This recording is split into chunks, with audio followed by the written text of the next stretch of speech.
오늘은 의롭다함을 얻는 자의 세 가지 특권이라는 제목으로 하나님 말씀을 증거하도록 하겠습니다. 제가 목회를 하면서 이렇게 로마서를 이렇게 많이 못했어요. 그래서 그게 좀 안타까운 거예요. 왜냐하면 로마서는 복음 중에 복음이죠. 복음을 유앙겔리온이라고 합니다.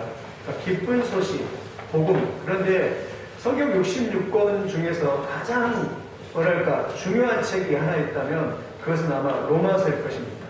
로마서는요, 사도 바울이 썼고요. 사도 바울이 로마인들에게 쓴 책입니다. 그래서 1장부터 16장까지 이렇게 책이 있는데, 그렇게 중요한 신앙의 복음, 신앙의 어떻게 보면은 정수, 이것이 들어있는 것이 로마서입니다. 앞으로 이제 기도하기는 하나님께서 로마서를 열어주셔서 이렇게 좀 깊이 신앙을 좀 우리가 하나님을 깊이 알았으면 좋겠다. 왜냐하면 로마서는요, 사람이 죄인인 인간이 어떻게 하나님과 교제할 수 있는가, 하나님과 수직적인 관계를 이렇게 이야기를 하고 있습니다. 우리가 어떻게 하나님 앞에 나갈 수 있는가, 또 하나는요, 하나님이 예비하신 저 영원한 천국을 어떻게 갈 수 있느냐, 그러니까 천국의 문제예요. 그러니까 하나님과 사람이 이렇게 왔다 갔다 교제하고, 그리고 하나님의 임재를 경험하고, 또 믿는 사람들이 이렇게 이 세상에서 제약된 이 세상에 살다가 천국에 어떻게 갈 수 있는가, 이것을 가르치고 있기 때문에 이 로마서는 굉장히 중요합니다. 그렇게 중요한 로마서인데 아직도 제가 이제 안타깝게 그 로마서를 이렇게 많이 못했는데, 앞으로는 이 로마서가 열려서 하나님의 위대한 역사를 말씀을 나누고 더 깊이 신앙이 더 깊어지기를 예수님의 이름으로 축원을 드립니다. 이 로마서의 영향력은요, 실로 커요. 첫 번째 사람이냐면 성 어거스틴. 성 어거스틴이 4세기 교부잖아요. 이 4세기 교부의 이 성 어거스틴이 방탕하러 살았습니다. 왜 방탕했냐면 청소년 때 진리를 모르니까. 여러분 항상 그렇습니다. 진리를 모르고 방탕해요. 그 어머니가 모니카가 그렇게 신앙생활 열심히 하고 훌륭한 목사님이 안 부를 수가 있는데도 교회는 다니지 않고 계속 방탕하면서 이렇게 살았던 사람이 누구냐면 성 어거스틴입니다. 근데 그 어머니가 20년 동안 기도했다고 하잖아요. 우리 아들 돌아오게 해주십시오. 근데 그 기도가 응답돼서 이 성 어거스틴이 어느 날 공원을 가는데 어디서 어린아이 소리가 이렇게 들려요. 그러면서 톨로로게 성경을 집어 읽어라, 성경을 집어 읽어라, 음성이 들린 거예요.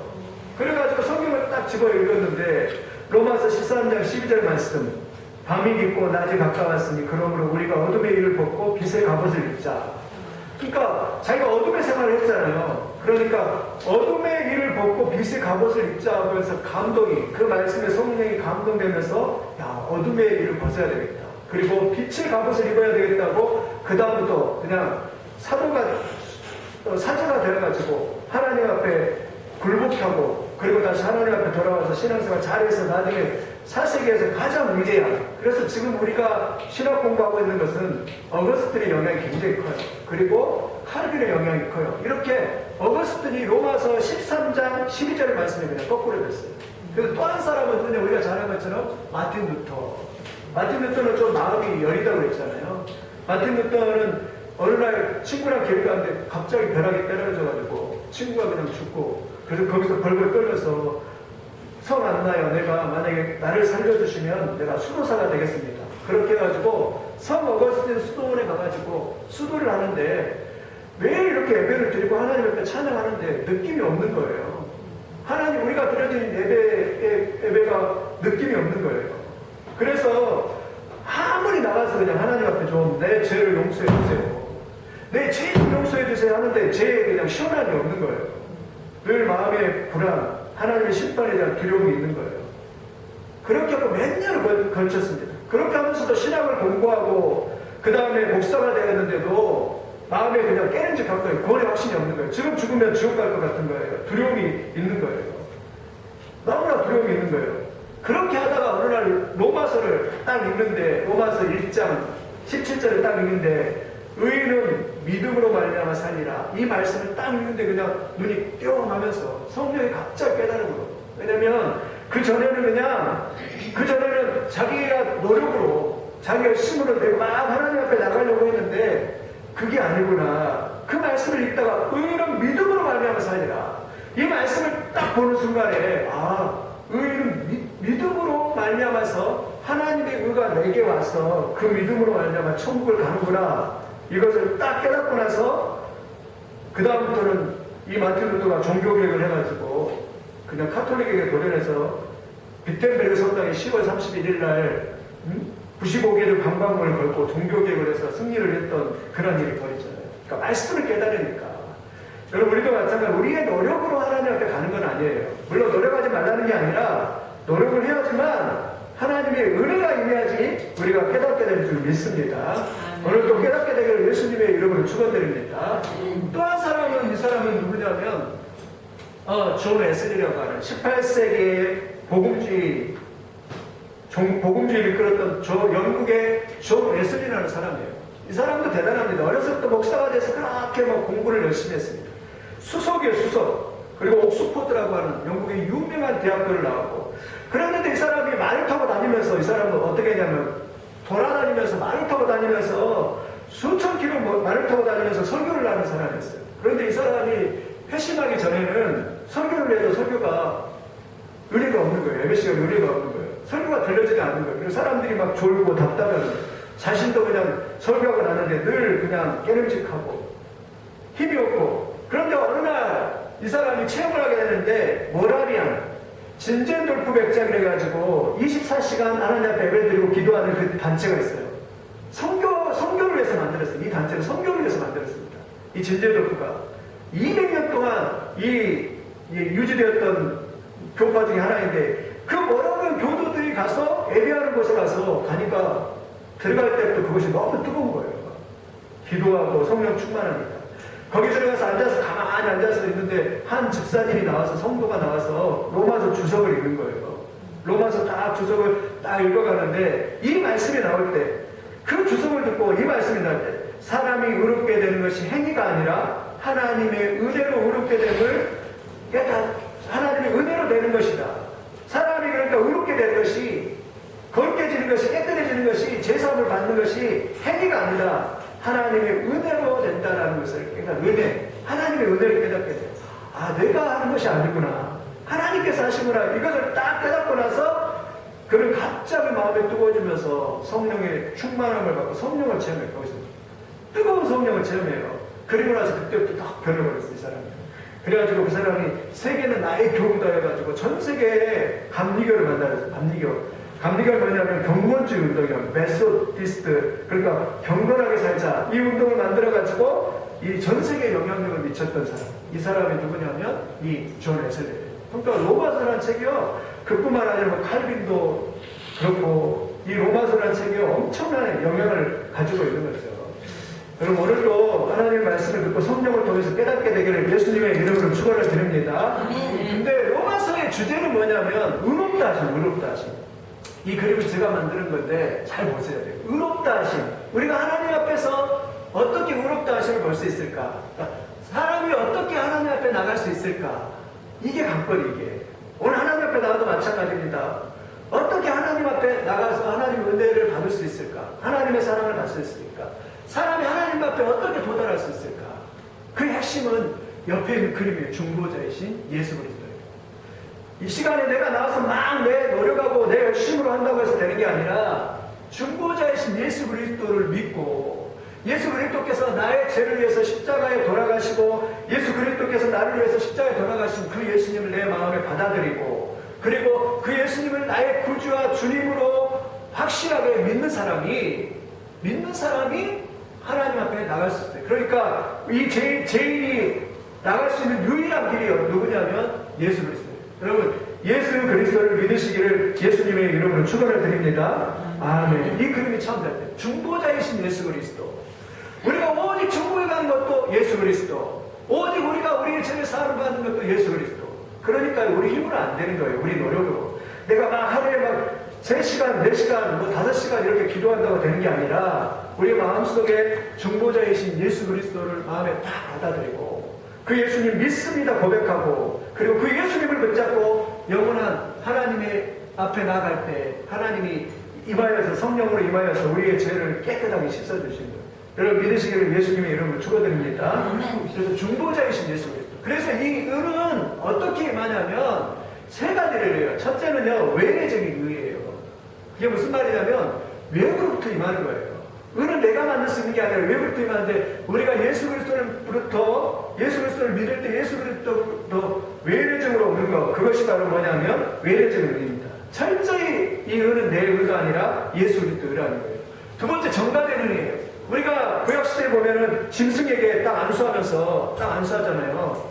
딱 안수하면서 내 죄를 짐승에게 이렇게 딱 옮깁니다. 하나님, 내 죄를 용서해 주세요. 이렇게 해가지고 짐승에게 전가되면 짐승을 이제 칼로 이렇게 죽여서 피가 촥 나면 그걸 번제단을 뿌리고, 또 모든 고기들은 각을 쪼개가지고 그렇게 해가지고 번제단에 딱 태워서 완전히 태워드리면서 하나님 그걸 보면서 죄를 용서해 주잖아요. 그런 것들은 신약의 예수님이 완전하게 우리를 죄를 위해서 십자가에 달려 돌아가심으로 통해서 우리의 죄가 예수님 앞에 죄가 전가되고, 예수님의 의가 우리 앞에 전가되어서, 알겠죠? 서로 교환이 일어나는 거예요.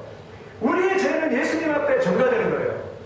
예수님의 의는 우리 앞에 전가되는 거예요. 그래서 서로 교환이라고 하는 거예요. 서로 이렇게 교환이 일어나는 거예요. 이 화살표처럼 하나님과 우리 사이에 교환이, 예수님 때문에 교환이 일어나는 거예요.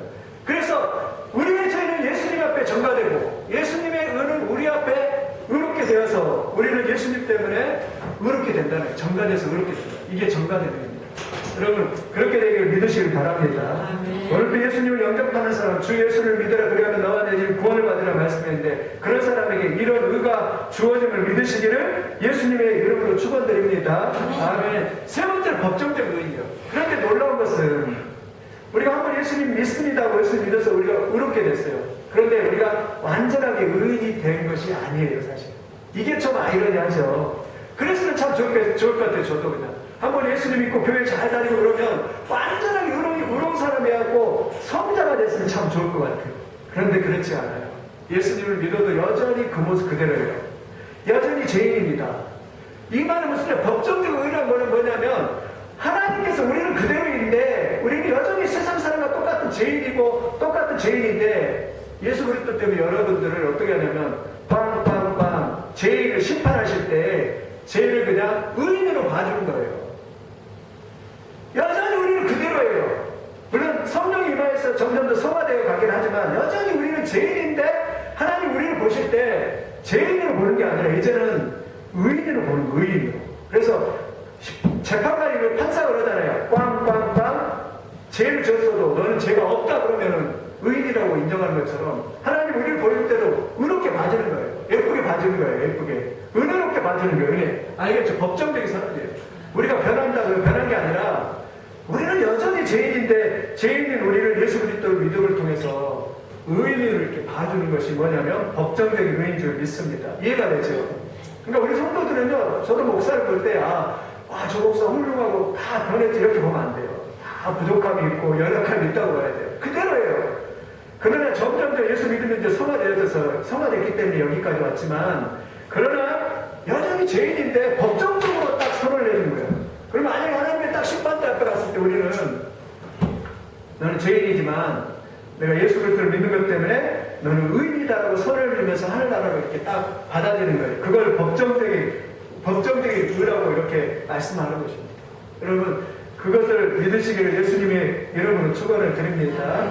그래서 우리는요, 의롭게 되었어요. 의롭게 되어서 하나님의 자녀가 된 줄 믿습니다. 이게 하나님과 우리 사이에 이렇게 교환이 이루어지고, 이걸 뭐냐면 언약이 이루어집니다. 언약. 이미 하나님 앞에 나와서 예수를 믿는 사람이 이런 언약 때문에 이런 구원을 받는 하나님의 자녀가 된 줄 믿습니다. 그러면 이런 하나님께 의롭다함을 받는 사람이 이 세 가지 특권, 어떤 특권을 받느냐? 첫째는요, 하나님과 화평의 관계를 누려요. 첫째는 하나님과 화평을 누려요. 무슨 말이냐? 원래 우리는 죄 때문에 우리 앞에, 하나님의 앞에요, 이렇게 벽돌이 가로막는 것처럼 죄의 담이 있었습니다. 그런데 예수님이 십자가에 달려 돌아가심으로 이 죄의 담을 허물어 버렸어요. 그래가지고 우리가 하나님과 서로 이렇게 오고 갈 수 있는 그런 관계가 되었다라고 그렇게 말씀합니다. 한번 이 5장 1절 한번 읽어보겠습니다. 로마서 5장 1절 읽겠습니다. 시작. 그러므로 우리가 믿음으로 의롭다 하심을 받았으니 우리 주 예수 그리스도로 말미암아 하나님과 화평을 누리자. 그러니까 무슨 말이에요? 하나님과 관계가 굉장히 불편했다는 거예요. 죄 때문에. 그 에덴 동산에서 아담과 하와가 죄를 지어가지고 그냥 그 죄 때문에 어떻게 되죠? 너무 두려움과 수치가 생기잖아요. 죄책감이 생겼잖아요. 그래서 결국 에덴 동산에서 쫓겨나서 그 에덴 동산을 화염감으로 그냥 천사를 통해서 다 가려버렸잖아요. 하나님과 교환할 수 없고 하나님과 교통할 수 없는 그런, 그전에는 하나님과 관계가 너무 좋아가지고, 여러분 사람도 그랬잖아요. 관계가 너무 좋으면 행복하잖아요. 그런데 하나님과 관계가 깨어지는 순간 하나님께도 갈 수도 없고 하나님께 올 수도 없는 그런 관계가 됐어요. 그래서 이사야서 59장에 보면 너희 죄가 하나님과 그 관계를 막았다라고 그렇게 말합니다. 그러니까 하나님과 불통하는 거예요. 하나님과 화평하지 못해 화목하지 않는 거예요. 그러니까 얼마나 하나님의 그 진노 가운데 있겠습니까? 그런데 하나님께서 독생자 예수 그리스도 이렇게 보내셔서 우리와 화목하는 관계를 이렇게 만들어 놓았다는 거예요. 화평의 관계를 만들어 놓은 거예요. 그래서 우리와 하나님의 관계는 어떻습니까? 관계가 좋은 것입니다. 우리가 이 시간에도 나와도 하나님 앞에 아버지 이렇게도 하나님 응답할 그렇게 될 줄 믿습니다. 우리가 기도할 때도 하나님 앞에 아버지 이래도요, 그냥 아버지가 듣고 계시구나, 아버지가 임재해 계시구나, 이걸 느끼는 거예요. 느낌으로 느낄 수 있게 되기를 예수님의 이름으로 축원드립니다. 왜 그래요? 예수님 때문에 이 죄의 담이 다 허물어져 있기 때문에 그렇습니다. 이 관계가 회복됐기 때문이에요. 그래서 우리가 이 오늘 로마서의 사도바울이 뭐냐면 화평을 누리자. 뭐라고 했어요? 그 단어가요? 누리자. 화평한 관계. 여러분 집에서도 남편하거나 아니면 또 직장에서도 사람들하고 화평하면 기분이 좋잖아요. 행복하잖아요. 근데 불통하면 어떻게 돼요? 거기 가기도 싫고, 또 사람들과 관계가 죄가 있어서 불통하면요, 그 사람 만나기도 싫고 막 돌아가잖아요. 저 사람이 쫙 있으면 돌아가잖아요. 저도 옛날에 친구하고 이제 교회에서 이제 살다가 뭔 일인지 잘 모르겠는데 뭐 제 잘못이시겠죠. 그런데 한판 싸웠거든요.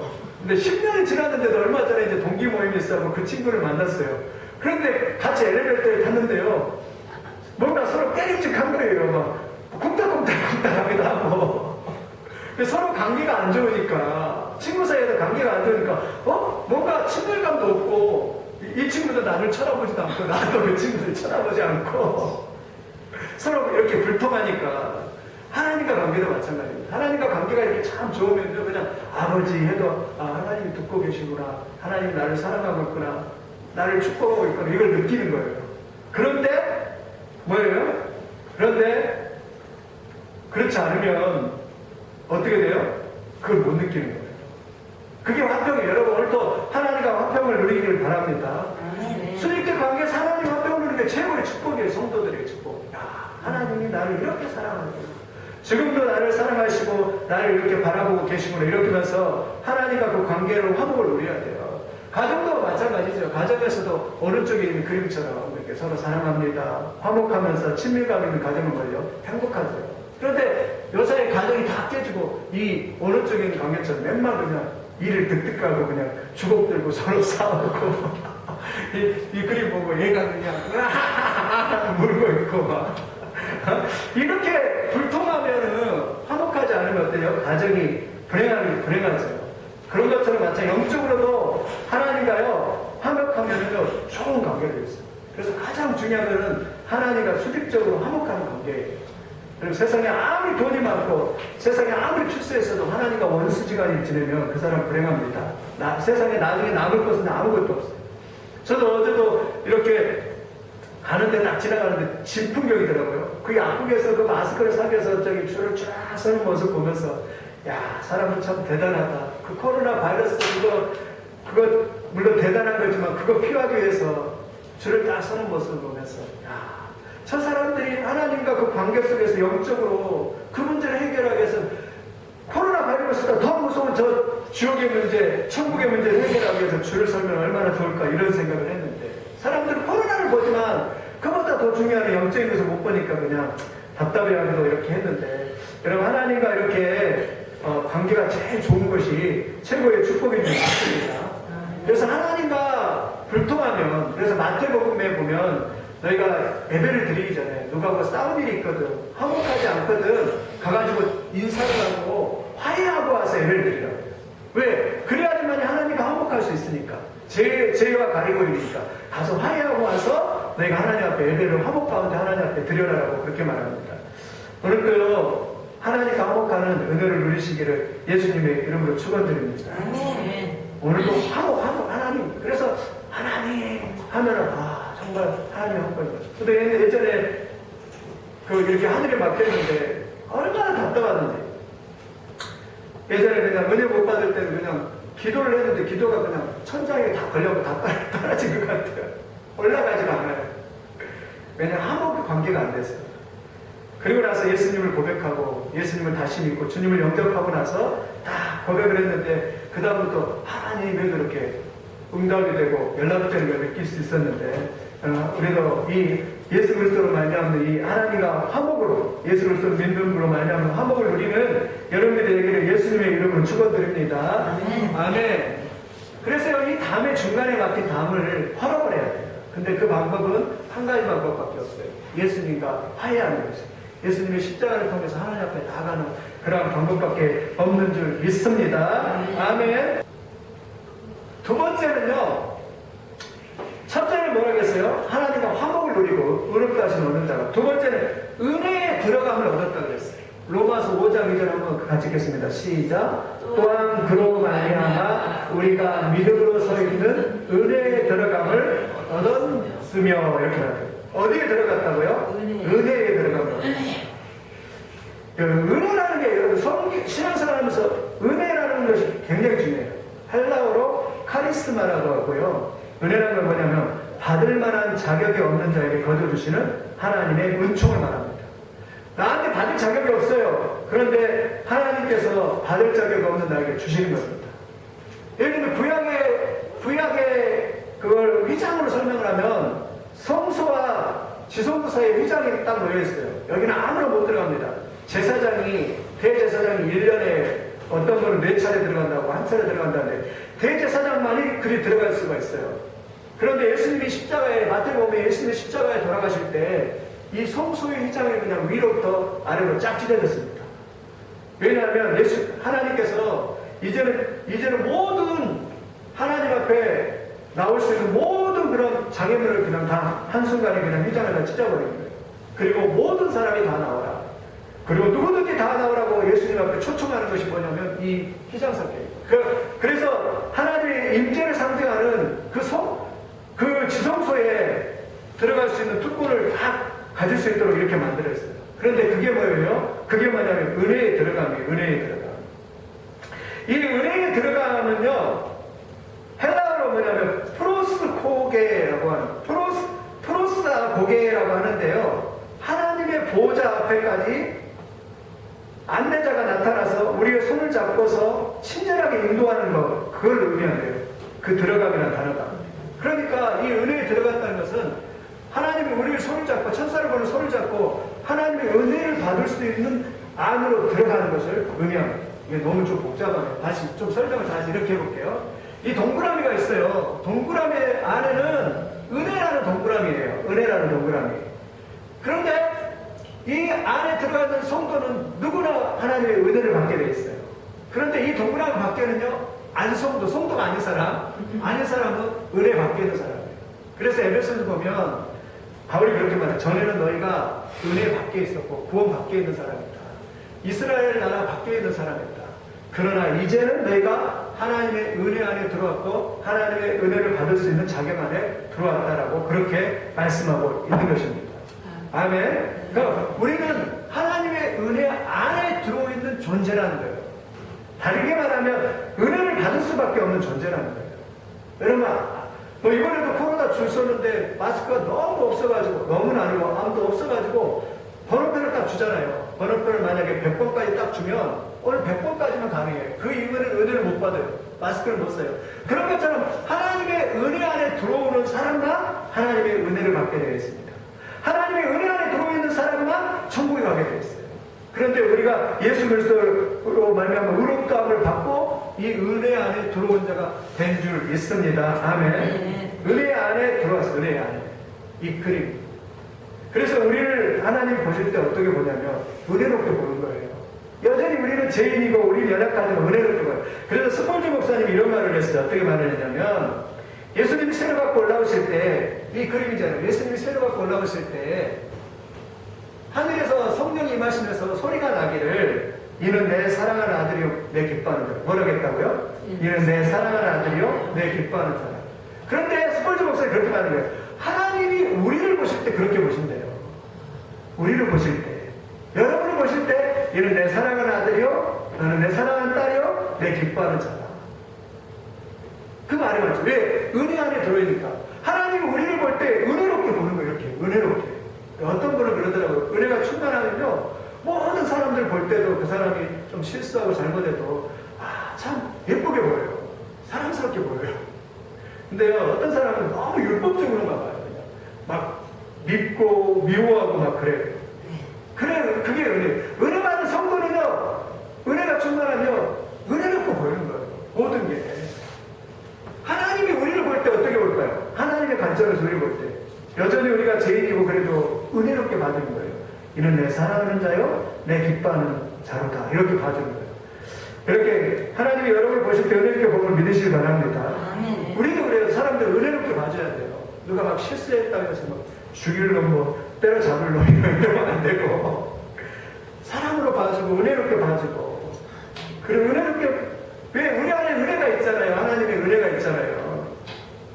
그래서 구약에서 이사야 선지자는요 뭐라고 했냐면 헵시바라고 했어요.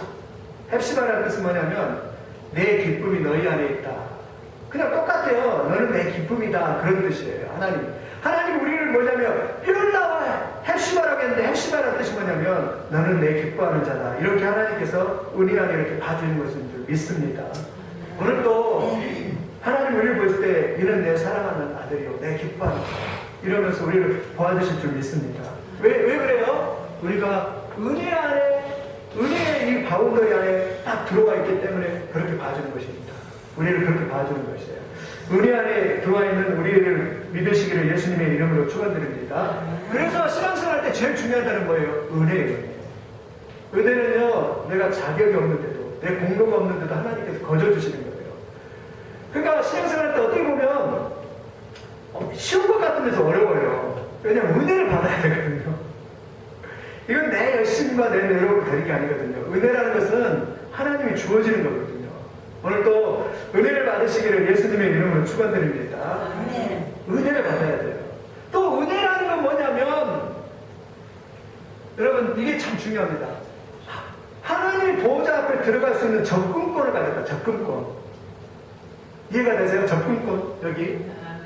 제가 그래서 생각을 해서 접근권이 뭘까? 하나님 보호자 앞에. 아까 들어가면이라도 하니까 프로스와 고개라 그랬잖아요. 안대자가 딱 나와가지고 이 사람을 손을 잡고 왕의 보호자 앞에까지 딱 친절하게 딱 인도하는 것이 그게 접근권이에요. 하나님 믿는 사람들을 우리를 딱 데리고 천사가 우리를 딱 데리고 하나님까지 딱 인도하는 게 접근권이에요. 예를 들면 그런 것 같아요. 청와대가 여기 있는데 제가 그냥 여기 들어가고 싶다고 얼짱얼짱 거려요. 들어갈 수 있을까요? 없을까요? 못 들어가요. 왜냐하면 접근권이 없어요.